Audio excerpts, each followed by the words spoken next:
Quand je serai grande, je vivrai dans un loft, avec des plafonds tellement hauts que ça coûtera une fortune de chauffer en hiver. On dit bien des gens fermés d'esprit qu'ils sont bas de plafond, n'est-ce pas? Bien voilà. Quant aux murs, il n'y en aura pas. Les murs, c'est un truc de bourgeois. Les murs, ça vient limiter ta pensée. D'ailleurs, moi, pour les mêmes raisons, je ne fermerai jamais les portes. D'ailleurs, il n'y en aura même pas de porte. On arrivera dans une pièce immense, directement en sortant du monte-charge. Le monte-charge, il fera un bruit particulier. Un bruit de vieil engin qui était fait pour servir à toute autre chose qu'à faire grimper des snobs chez une vieille fille qui se prend pour une artiste dans un hangar mal chauffé.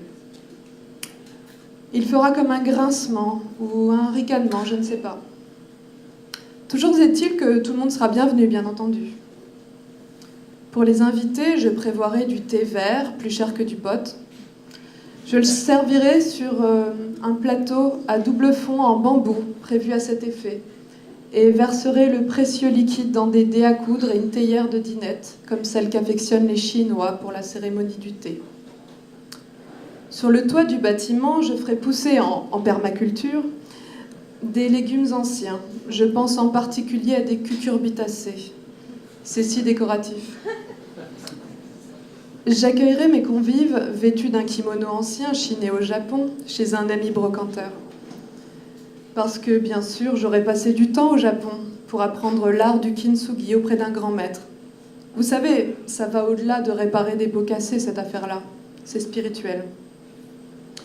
Et bien sûr, j'aborderai tout un tas de sujets obscurs avec un naturel désarmant, présumant que vous autres, mes invités, vous connaîtrez tout cela sur le bout des doigts, et espérant secrètement que vous serez juste trop gênés pour oser demander de quoi il s'agit, que vous profiterez d'un passage aux toilettes pour taper une ligne sur le petit plateau en miroir prévu à cet effet, et le mot kintsugi sur votre cellulaire.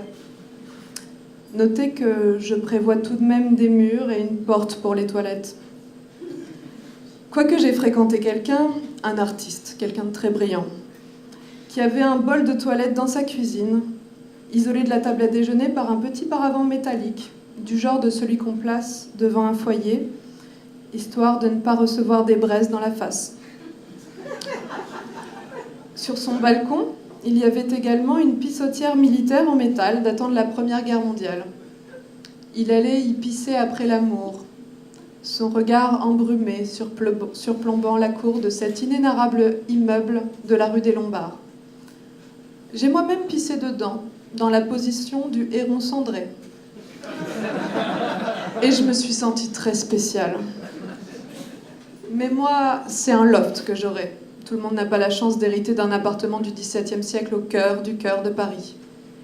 Attention, cela ne m'empêchera pas de le garnir de meubles anciens, retapissés au goût du jour avec des tissus africains.